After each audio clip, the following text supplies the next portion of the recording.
Welcome to the Carr Brothers show. It's episode 122. I'm Jack. And I'm Jeff. And I'm Jody, the third of the three Carr Brothers. We're so excited that you're with us here tonight. Well, it's great. And we're broadcasted on CHCO TV, on our Facebook page, and on YouTube as well, and on your favorite podcaster. We get that on podcasts as well. So 122 episodes here tonight. That's right.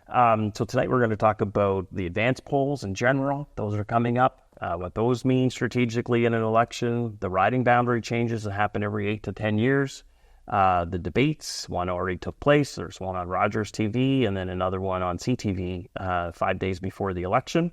And what we're going to segue into right now is about the platforms and promises, the costing, and how that all plays in dynamics with the elections. And has it changed over the years, gentlemen? Well, first off, the Liberals were first out of the gate announcing or releasing their full platform. Mm-hmm. David Kunis and the Green Party is supposed to be releasing his. Already done. And then we have yet to have a full platform by Blaine Higgs and the PC Party. Right. And it's yet to be determined whether or not he will actually release a platform or not. Mm-hmm. His promises have been very scanty. The stories have said that basically the costing of his platform is double that so far. Now, the problem is that I've seen with the, and so that's, a bit of something interesting. The HST reduction by 2% at the last leaders' debate, it was discussed that would be paid for within the existing budget of the government, basically, which means innovation or cuts. Then Susan Holt and the Liberals released their platform. There's been some questions about her number, the revenue, how things are counted. They're calculated double. And then David Kuhn. Then David Kuhn has, well, his is 700. He's changing the sky from blue to green. I don't know exactly. Well, his is no doubt about it, and it didn't cost at all because the numbers weren't available. But his is about $700 million on average a year for the next 4 years. So the interesting thing is they're all talking about spending more money. And actually, what's really surprising is about Blaine Higgs is that he is the one that said he'd never buy elections like old politicians, and he's become one himself, really, with his platform. Although one would think with his numbers, basically he is being consistent because anything he is spending appears to be coming within existing resources. So watch out for the Department of Health. And they've only got education, three, four promises. Yeah. Compared to the others, very few. Is that consistent with what they've been doing the last 5 years, 6 years? Oh, for sure. Yeah. No, Blaine, as we know, Blaine isn't a big believer in making big promises. I think he's so far in now, like into the 6 years and Blaine loves to run on his record, right? And we know that, and it is a boast when you can talk about balanced budgets and surpluses, because that's been his target over time.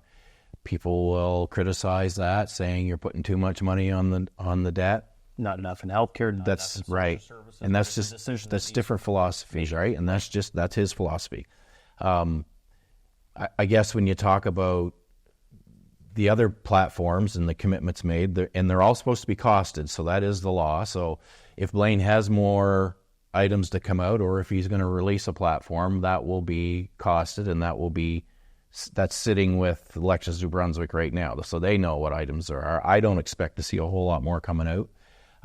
They talk, and when Jody, you talk about existing revenues and about $40 million is what they say. Well, that's a projected number that Department of Finance has. The government has put out as their economic update. As their economic update. So, how it depends on how they shell the money around. It's either going to be within that. Well, it's never really been but the numbers. It's never been accurate since we took power. It's always been off. So he's running like $500 million surpluses, but that's not what the books say right at the moment, but that's his consistent pattern. They've never been accurate. So what Susan Holt comes out with in her platform is says, I'm assuming the way it has been every other year that there's going to be an additional $500 million to spend. Right. And I'm not only going to count that $500 million, I'm not doing the 2% HST reduction. There's another $500 million. Uh-huh. So that's how she comes up with an extra $1 billion that now Higgs comes out and says, she should correct her platform. Right. So to me, it all is just getting into a spin of clown. Right. Bit of cloud. Right. I don't know. Which is cloudy to begin with when you talk is. about platforms and all the promises and all the channels out there, even more so compared to 5 or even 10 years ago. It muddies the whole thing. Is that good for any of them? Does that help any of the parties? Does muddy some? I think the people that believe their platforms believe it, and the people that never believe the platform, never believe the promises, are cynical anyway. So I don't know. Is it a seems like a hiccup by Susan Holt? I think it does seem like a hiccup. When I first heard about it, I thought, because Jacques Boydra was really putting the questions to her, and another reporter were really challenging her on the numbers. Yeah. And I thought, well, this is probably unavoidable, making a mistake like that. But I also have to say, because I've been on the inside and been watching all the numbers, it's very possible we could have way more than $500 million surplus. I know. So who's telling that? It could be $1 billion. Because we've had it's close to $1 billion. And it's like, what? I know. How come nobody told me about this when it was going on? So I know. I don't know. But there is polling out there as well that I've seen published on different Twitter channels saying that the majority are now willing to have a government go into a deficit. I've always had that, to pay for some of the services that they want. So, I mean, I don't know. But Blaine does stick to his guns. When he wants to pay down the debt, he pays down the debt. That's true. And I think... And you know what you're getting. Yeah, right, yeah. And you know how people have been hurting with health care, and that one of his weaknesses is that he's got a $500 million surplus this year when people don't have a family doctor, people are in the hallway waiting for health care, people are, can't pay the bills. There's just all these problems. School buses being canceled because they don't pay their drivers enough. But it's the balance, because we do need to get that debt under control. Maybe there's a way to say, well, half goes back to something and the other half goes on the debt. I'm not sure, but he saved $70 million, at least $70 million on interest. On interest, I know. Here's the issue. Yeah. If you don't have a good communications plan to spin that out in the public over time and say, here's where this $70 million has gone to. Yeah. And here's the carrot. You need to be doing that early on. And our communications plan as a government has been terrible. Well, they all have been terrible. They've never really been great. Communication, I know. But you're right. But also what's interesting, though, and I don't know if I think it relates, are people... I don't get maybe it's because I'm not running. We have a family member in the election yet, first time in 30 years. Mm-hmm. But I feel like it's pretty dead. It feels dead out there. It feels really dormant. Like it doesn't feel like there's much action going on. It could be because we're not in the middle of it. But that's part of it. But like even lawn signs, there's a lot less lawn signs. Oh yeah, even like somebody. So speaking of that, and you've probably talked to other people too, but people from outside of our areas, if they've traveled through Gary or out through Maryland, right? It's true, but no, and that's a fact. But I did no. It's probably 25% of what we would normally have out. No. Oh yeah. But people from not in the area have called me and said, "Oh, there's a lot of Mary signs in Gary." Yes, there is. But they're on lawns that they've always been on, and I can take you down through, although there's no Stevens signs other than at one place through Gary. But I could take you down through Gary and name the houses that would normally have signs up, and they just don't have any now. So I think we touched on this one other week and just said, do they just not able to contact them, or are they saying no? Or I think, like Jody, you had said, maybe this one people are just, keep your head down. It's very polarized. It's very passionate on both sides here. There is a clear difference on each side. I'm not really sure if there's, there is research out there about a change in government. So does this mean people don't want to show their colors and go against the government by having their signs up of the other parties, of the Liberal Party, let's say? And I don't know if that's part of it or not. It's hard to say. Or have they just checked out? Is it about their organization? Is it also about hard to get a hold of people? Mm-hmm. It's harder and harder and harder. Jeff, you had another election or two, 3 more elections, and each one, it was harder. It is harder. To get volunteers, but also to get people on the phone. People have disconnected their phones when you go to their doors. Well, I can tell you, it's you should be running your campaign now like the old style we did with poll captains as much as you can. Yes, they're hard to get. But in my last 2 elections, there was a gentleman in Hoyt that would go, he knew everybody. They went door to door. And he would go to the doors, and they knew me anyhow, but he would just go and confirm it. Now, would you take his sign? And he put up over 50 signs on his own. Yeah. So you got to get down into the grassroots and at least find somebody.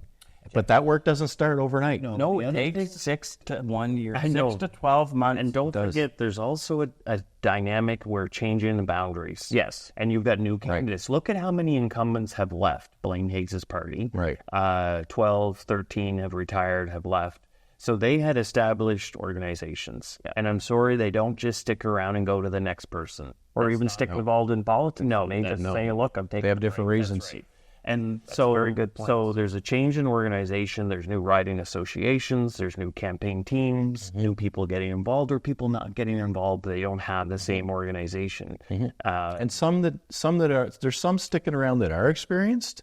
They've had a couple of elections, but you just have to keep building that team around you if you're new in the game and, like you say, taking on new areas. Yeah, we always built. There's not a local. We always started the next election the day after the most recent election. Yeah. And you're always getting new people involved and reaching out to your communities. So it's, what are we, less than 2 weeks away?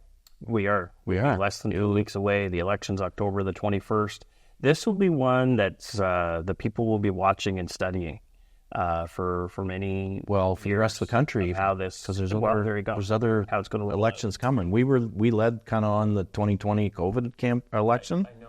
And then all the others came after that, and most governments stayed in place because people were happy with the last COVID responses. 2020, COVID election. Door to door. So very little. How does that play in this election for some of those candidates? If that was their first election. Well, I think some of them are taking for granted that that was easy. We should be easy this time, but it's not so. No. It's not so. No. And I wonder if people see it's hard when we're not out door to door. But I wonder if people, we should just go door to door. Do some informal polling just to see what people are thinking. Yeah, but I wonder if people want the candidate to come to the door like they used to. I don't know. Like, I'm not sure. Do they want before it'd be like, you haven't been to my door, I want you at my door? I know. You see that a lot. I haven't seen any of that kind of comment on Facebook this time about, I've never had a candidate at my door ever, or none came this time. But I am seeing some pictures of candidates at certain doors putting the signs in, and they're all happy. But you never see the photos of the people that aren't happy when you come to the door. So you could be right. But I don't know. I don't want them coming to my door. Well, I don't need them coming to my door. I apologize. Just so if the candidates are watching from Maryland-Sunbury, I don't need you to come to my door. Don't waste your time at my house. I've been down this road before. I know. Okay, well, let's take a break here at the Carr Brothers Show, episode 122. We'll be looking forward for you to come back, and we'll be starting right back up with some other discussions on advanced polling, how the strategy is around that, how that can make a difference in an election, the riding boundary changes, and the debates to come as well on election 2024 here on the Carr Brothers.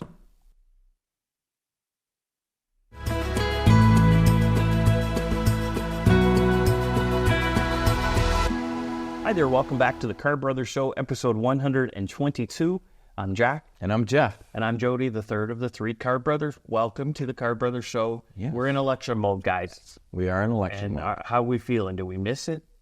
People are talking out in the ridings. I'm sorry, I don't want to sound, but people are missing their vote to the Carr Brothers. They are. It's the first time in close to 30 years that we don't have a Carr Brother in some of these areas of the riding for 30 years.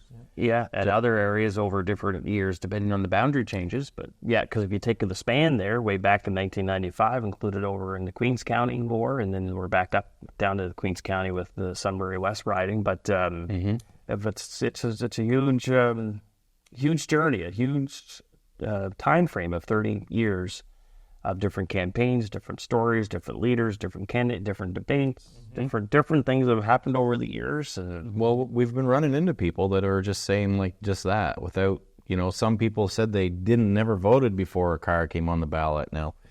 Now they're saying to us, and we just ran into a lady yesterday that said she's really not sure what to do because one of the cars aren't there anymore. It's nice to hear, but it's a real thing, and maybe that's part of the reason why there's less signs. Who knows? But we're going to find out. Well, I know if you drove on Route 101 all the way from, say, New Maryland, all the way out to Tracy Frank Junction, maybe get up to White World and come back down the branch road, Route 660, through Gary. There would be, I would say, you could have easily 750 signs just on that route through there. So when I see on social media, but see, some of them are starting late. You know, when you get into your 4th, 5th election, I guess you've built up a database and built up a connection there with the riding. But when I see some of them saying, "Oh, I'm ordering 100 more signs," it's like that 100 should be out in the first half of the day of the election. But it's just a different style. It's a different style, different mindset. So this weekend coming up, advance polls are happening Saturday and Tuesday this year. Yeah, it's not Monday because it's Thanksgiving holiday, but Saturday and Tuesday is advance polling. You know, it's always been traditionally advance polling. Now you can go any day of the week at any returning office, but for advance polling, you have to go to the polling station that says on your voting card. Now, my voting card just came in the mail today, so I'll be looking at that. I already know, though, that I would go to the Gary Lyons Club for advance polling, so... I'm going to vote. We did go in to vote. Sorry to cut you off. No, you didn't. I'm going to vote at the returning office. Okay. I don't want to go to the lineups, and I don't want to go to the polls, and go where it's easy. I don't know why exactly, but part of it is I just want to slide in and slide out. It's interesting. I'm not sure if it's because I'm not running or what, but I do just want to, and maybe it's because I'm a real person and I don't want to wait in the lineup. Probably that's what it is. I know lineups go fairly fast. They do go pretty quick there now. But we went to go vote, and I had in my mind somehow that they were open till 8. So Chris and I both were going to go over to the returning office. This is how it happens. It's not open until 8. It's their vote sometimes. It's not open till 8. Really? I get to the door. We get there at 10 after 7. Closes at 7. Oh. Okay. So I got to go back the second time now to go vote, which for some reason in my mind I had 8 o'clock. I don't know why. Well, that's just for anybody that wants to look into doing that. You can just go on the electionsnb.ca website, and it's pretty simple. I think the first thing that pops up is where can I vote, returning office, addresses, and things like that. So it's all already on there. You can go check it out and click on it, and it'll show you where your advance polls are and whatnot, and election day stuff. So on advance polls, though, what's the strategy? Like, how does that key to be able to put the ballots in the box, and then how does that benefit on election day? Well, as we know, leading into now to this week, candidates or their team should be out identifying who their voters are. And if you have a good database and you have a good program to use, good software, I've seen people use Excel spreadsheets before, and they're pretty good at it. It's just whatever you're good with, identify those people over time, and then remind them that if you haven't had them vote already at a returning office, remind them that they can go this Saturday or Tuesday and avoid the lineups. Now, Tuesday will be open until 8 p.m. Well, Saturday. In my 2-3 elections, couple elections, we would treat it just like it was election day. Yeah. And make our phone calls, have your team do a list there, call them, get them out. One time, maybe we did it a couple times, so all the years kind of mesh in together there, but we'd have a breakfast at the Tracy Rec Center. Usually it was Tracy.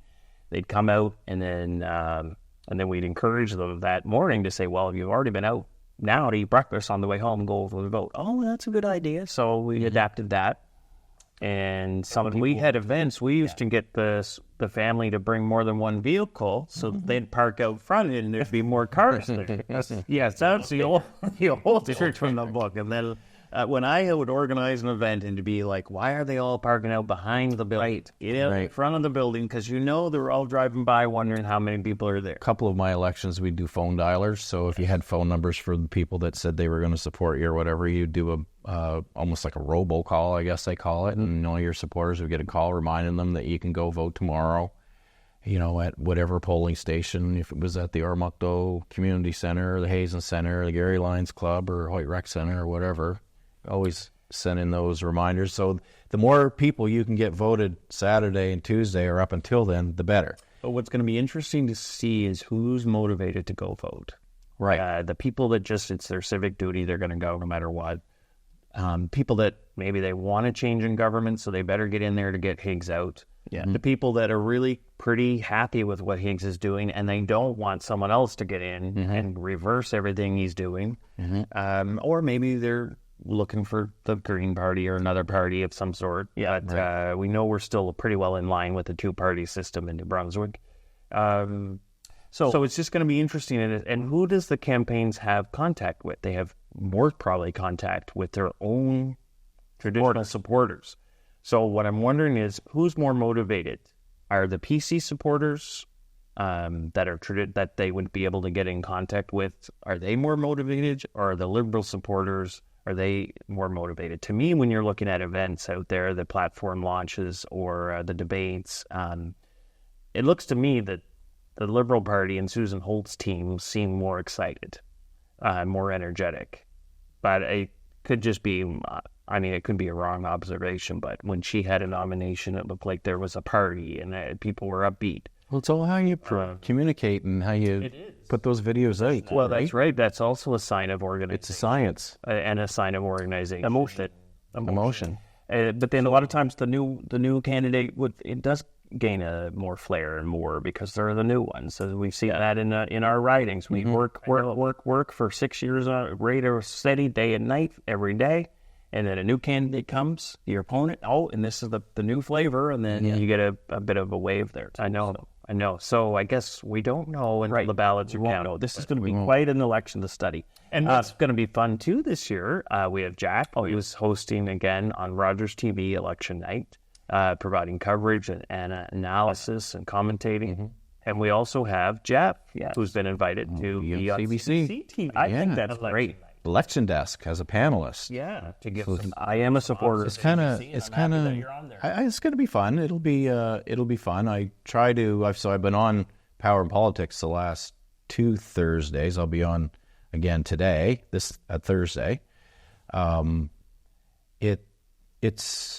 just try to provide a balanced commentary, really. And if things don't make sense, I kind of explain it what I know and why it doesn't make sense, and this is how it happens and whatnot. So try not to really hammer anybody one way or the other. You could get on there and argue with the other panelists all day, and and the other panelists have been good too. So they say their little piece and they do their thing, and I just try to provide thoughtful commentary. So it's kind of fun. It's neat. I've watched Jack do it for several elections, the last few elections. He's done it with Rogers, and so it's kind of neat. So we're open. Jody needs a gig. Jody needs a money. Well, I don't know what I'm going to do on election night. I'm open for suggestions, but I got to figure out where I'm going to watch it from, who I'm going to watch it with, right? If at all, you never know. Yeah, not with. I'm sure you'll be watching it, and you might pick up a gig here yet. Oh, you never know. It really doesn't matter. No, but that's it's good. It's good to do, and good, Jeff. It'll be Rogers. Fun. Andrew Holland is hosting the election night, which would be great for Andrew. We haven't been together on broadcasting for a number of years because we volunteered on Channel 10. So what are you going to be doing to prepare? Are you looking to analyze which ridings to watch? Well, what are the Carr Brothers? Being on the Carr Brothers helps me prepare. So tell me, how do you prepare? Like when you did it, you study which candidates are in each riding? Because that's kind of what I've been paying attention to. Yes, you got to watch the news every day. You got to read the newspaper every day. So I've started doing that more because I made it a point. Also, what I did before would be leading up to, you had different pundits that would comment a lot, especially on social media. It's easier to follow that. So then I'd call them and say, well, what are your thoughts? What are you thinking? And then do research that way. And then try to look at the ridings to watch, which are the key ones. Mm-hmm. Do some research on past election numbers. And this had a percentage of the popular vote and things like that. And what region? It's going to be interesting because there are basically a lot of new ridings too. Yeah. Well, they're basically all new, adjusted a little bit. Most of them are just a tiny adjustment. There's just really a few that are just demolished and just changed completely. So there is. But the little, I think the nuances like you're talking about is moving Gary and Hoyt completely again and putting Gary back with Ormoc and Burton back with Ormoc. And so to know that a little bit of history over the last 2 boundary changes is pretty good too. Yeah, well, it'd be interesting. And the ridings, the areas that are traditionally tight ridings, Fredericton North, Jill Green, and Luke Randall. Luke Randall came, I believe, second as a Green candidate in the last election, and now he's running for the Liberals. Also, that riding, I think, has switched almost every election for the last, I don't know how many elections. Right? So Stephen held it. Stephen Horseman actually held it narrowly. He was elected in 2014, and he was elected in 2018 and beat Jill, but just narrowly. So, and I haven't seen that happen for quite a while. TJ might have won a couple in a row. But it's typically a swing riding. But that riding there in particular, and then TJ would be more down at Lower St. Mary's maybe and Nashwauk. But that's one example. But then St. John Harbor. Where are the leaders spending their time? Kind of hard to tell where they're spending their time. Well, you can tell, but I mean, I guess you would want to maybe map it and see who's spending the most time where to try to win the seat. I see Susan a lot at Fredericton, but Blaine Higgs has been in Fredericton with some of the candidates a few times. What's the significance of having a bus or not? Because so there's the thing is the platform is not traditional rollout by the PCs, but having the bus is traditional. Liberals, they don't have a bus. It doesn't seem to matter. I guess mattering way it really seemed to matter. It's comfort. Whether you're traveling around the reporters, and that doesn't seem to matter to them. It'd be interesting to know. Well, they're not. The reporters are not on the buses at all this time. They're not allowed on Blaine's bus either. No. Yeah. Oh, right. So they used to have two buses before, did they, or no? Well, the Liberals had one, a big bus, right? And the Conservatives did, and a team of reporters would be on each. Yeah. And then halfway through they'd switch. The federal. That's the way it's been traditionally, is that both campaigns would have a large bus and the media would be on them. So is it significant that Susan doesn't have one? I don't think so. It might be a better use of spending. Maybe, but I think if you're a leader and you're traveling the province like that, I think you need to have comfort, a little bit of comfort, and a little bit of privacy, and maybe your staff with you need to have that as well. So I don't know, but maybe it's a budgeting thing. But I don't see like a need or events where there's big crowds and they want to see the bus. But I mean, maybe it's because we've had so many elections. But I mean, it used to be exciting to be on the bus and see the bus, and the bus is coming. I remember when my last two elections, the bus never came in my riding. Well, because you were a shoo-in then. I guess. That's where it can hurt you when you're a shoo-in. You don't get visited as much. I remember, was it 2003? It was. The bus came the very first day of the election. Yeah. Brandon and Hunter. In Ormucto. And that was a big deal that the first campaign stop for Bernard Lord was going to be in Ormucto, or was in Ormucto, and the bus comes. And Brandon, our nephew, your son, Brandon, family, Hunter, and pictures and the excitement. Team was there. The campaign office was full. Everybody was outside waiting for the bus to pull up. I think with time changing, I don't know if you can get that many people. It's hard. I don't know. It's very difficult. And what, you're going to see a bus? Oh, and what, they're going to jump off and say, what? They're going to tell you the same thing they told you last time, and now we're not going to make I don't know. Like, is it because we're cynical? Or because we've seen 20 more years of broken promises, of repeats, or... I don't know, but it's very... Now, Richard Ames had some photos on from yesterday or the day before, and he probably, the bus pulled up his campaign office, 15 to 20 people were there inside. They're all like older, they're the seniors, but those are the heart of a lot of your campaigns. So he had a little bit of a crowd out. They came from quite a ways away. I recognize some of the pictures in it, and they came from a long ways all around the riding. So, and Blaine Higgs on his campaign launch, they had all the candidates were on the bus. Pretty good crowd as well in the parking lot and things. So yeah, the nomination. I've been in there for nominations, and it wasn't full. No, you could tell by the camera angles that there was a little excitement, but it wasn't full by any means like it has been in the past. So I think it's harder to get people out to those things. Okay, well, with that, guys, maybe I think what we should do is just wrap up the show. Episode 122 has been a really fun one. Yeah. And what do we have in store next week? What do you think we should talk about next? I think we should be talking about Election Day readiness. Right. What are the parties doing? What are the candidates getting ready for? Also, election night coverage. And what do the volunteers do? And we'll talk about some of the behind-the-scenes things that happened over the last number of campaigns on Election Day, and how we handle that, and how other candidates do that, and what our tradition is, I guess, on election night. Good point, because sometimes there's so many emotions going. You'll get, oh my gosh, someone's parked their van, the opponent parked their van somewhere. Sign's too close. Let's go complain to elections. So you got to weigh all that out. Is where do you put your energy? And that's going to be a great discussion. So we're going to look forward to that. We want to thank the viewers of the Carr Brothers show for watching. Feel free to share and like anywhere that you see us on the social media platforms, and we really do appreciate it. With that, have a good night. Good night, everyone. Good night.